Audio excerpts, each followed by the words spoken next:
There is a particular kind of theater that accompanies state visits: the guard of honor, the gleaming motorcades, the carefully choreographed handshakes beneath the chandeliers.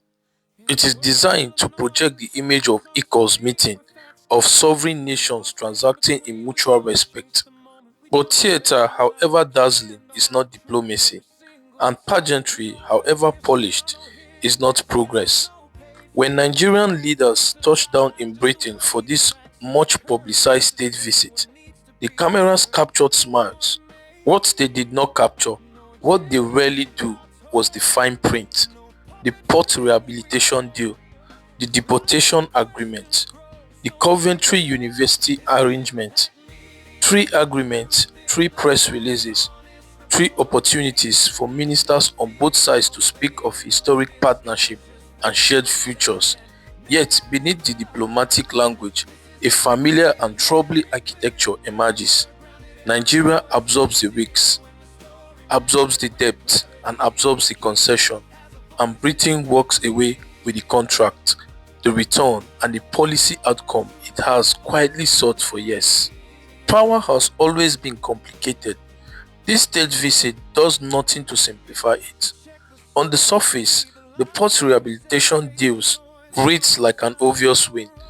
Nigeria's ports are notoriously dysfunctional, congested, underfunded, and billions is lost in trade efficiency every year. The promise of British investment and technical expertise sounds like exactly the kind of partnership a developing economy should welcome. But the critical questions go unanswered: who finances the rehabilitation, and on what terms?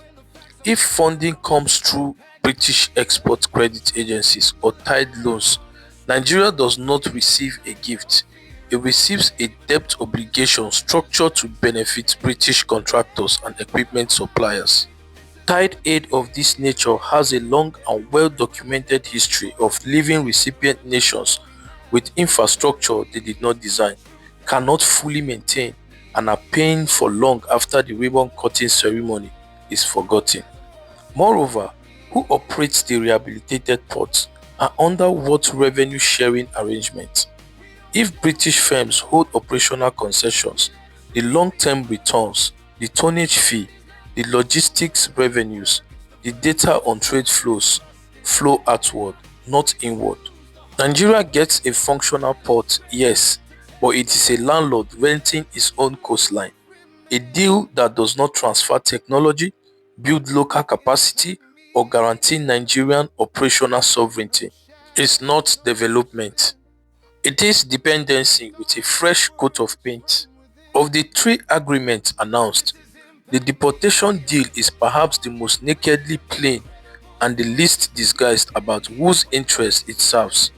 Britain has for years faced domestic political pressure over irregular migration.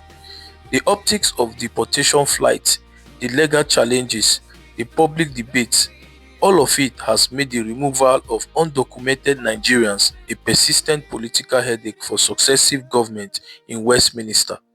This agreement solves that headache.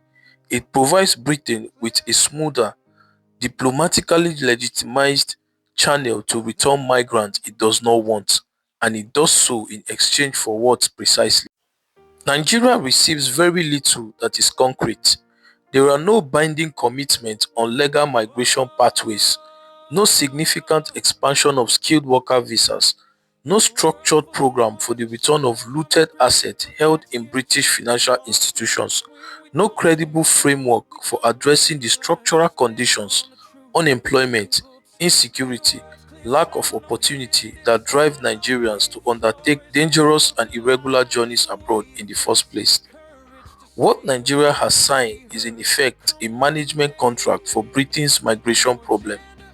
It agrees to receive back its own citizens, citizens it already failed to retain, with minimal reciprocal obligation from the other side. A government genuinely negotiating in the national interest would have made any deportation framework inseparable from a robust legal migration agreement, a diaspora remittance protection deal, or at least the very minimum, a meaningful commitment on the repatriation of illicit funds. None of these appear to have been secured. Education diplomacy sounds benign by nature. Knowledge crosses borders. Universities build bridges. But the Coventry University arrangement deserves scrutiny because not all academic partnerships are created equal, and the terms of engagement matter enormously. The risk here is structural. When a British university establishes a presence or partnership in Nigeria, the primary beneficiary of the brand, the fees, the academic prestige, and the institutional reputation is overwhelmingly the British institution. Nigerian students, many of whom are fleeing a domestic university system crippled by underfunding and incessant strikes, pay premium fees for foreign accreditation because their own government has failed to invest adequately in its own institutions. A genuinely transformative educational agreement will be one that invests in Nigerian universities, not one that exports British degrees to Nigerian soil. It will involve technology transfer, joint research funding with equal intellectual property rights, and faculty development programs that strengthen Nigerian academic institutions from the inside. It will recognize that the goal is not to make Nigerians become consumers of British education, but to make Nigeria itself a center of educational excellence.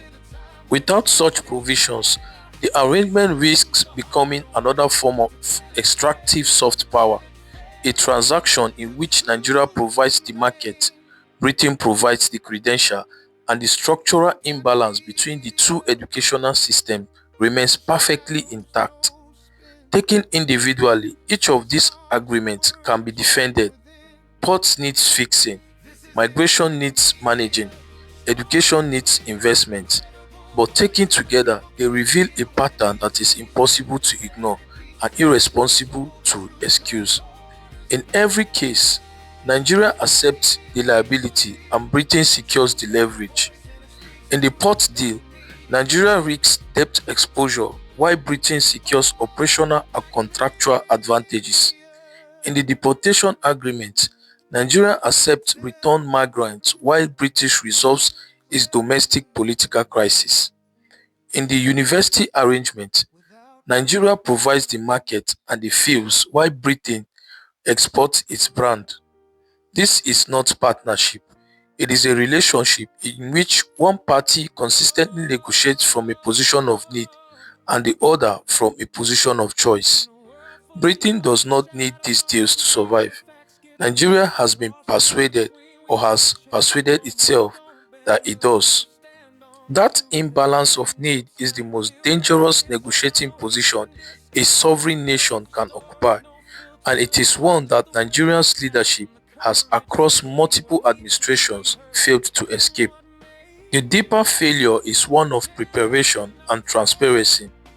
Were these agreements subjected to rigorous independent analysis before signing?